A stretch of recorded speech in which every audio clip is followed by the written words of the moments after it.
Welcome to Endless Nights.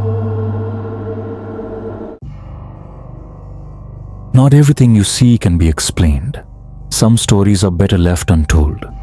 But tonight, you're going to hear one. For the best experience, put on your headphones, turn off the lights, and let the darkness take over.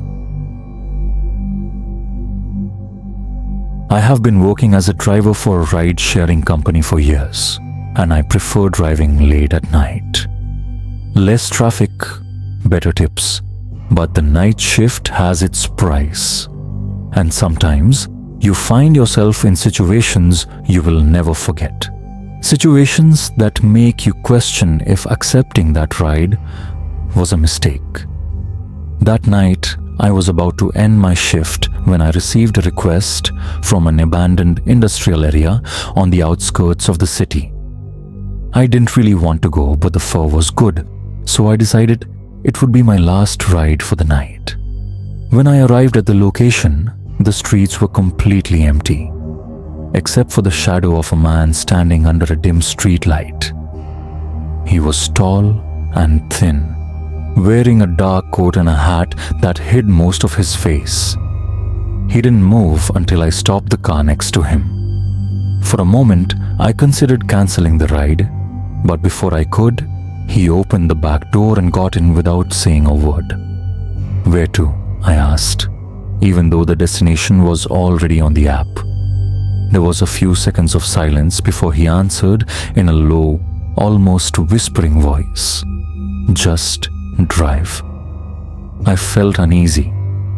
Usually passengers either talk or stay busy on their phones, but this man did nothing, just sat there in silence. I started driving, trying to ignore the strange feeling creeping up my spine.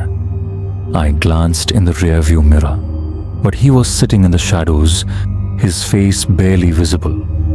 After a few minutes, he finally broke the silence and asked in a cold, quiet tone, "Do you think all people are the same?" I hesitated for a moment before replying, "How do you mean?" "I mean, do you think everyone is capable of doing terrible things? Even you?" I swallowed hard, not answering right away. Something about his voice made my skin crawl. I forced a small laugh and said, "I'm just a driver. I don't think about things like that." But he didn't laugh. He didn't say anything at all.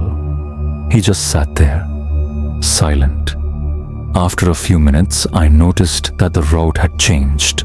I glanced at the GPS and realized he had updated the destination while we were driving. We were now heading to an isolated rural road far from the city. "You changed your destination?" I asked, trying to keep my voice steady. "Yeah, the old road is better." I didn't believe him. Something was wrong. Trying to sound casual, I asked, "What's out there? Are you sure about the address?" A long pause. Then he replied, "A quiet place where no one bothers you." At that moment, fear truly set in. I placed my hand on my phone, thinking about calling someone, but I wasn't sure if that would provoke him. I looked in the mirror again. He was staring directly at me, not blinking. "Stop here," he suddenly said. We were in the middle of a dark, empty road. No houses, no lights, nothing but trees on either side. "Are you sure? There's nothing here," I asked, trying to stay calm, but my hands were sweating. I said, "Stop." I hesitated, but slowly pressed the brakes, keeping the engine running. I had no intention of staying here long. Before I could react, he opened the door and stepped out. But he didn't leave. He just stood there, staring at me through the window. Seconds felt like an eternity. Then he leaned slightly forward and whispered, "You're lucky tonight." Then he turned and disappeared into the trees. I slammed my foot on the gas and didn't stop until I reached a busy part of the city. I pulled over, my hands still shaking. Later that night, out of curiosity, I checked the local news. A report caught my eye. Several people had gone missing in that very area. All of them had last been seen getting into a ride-share car. I don't know what would have happened if things had gone differently, and I don't want to know. All I know is that since that night, I never accept rides from deserted places, and I always check the destination before I start driving. Thank you for watching.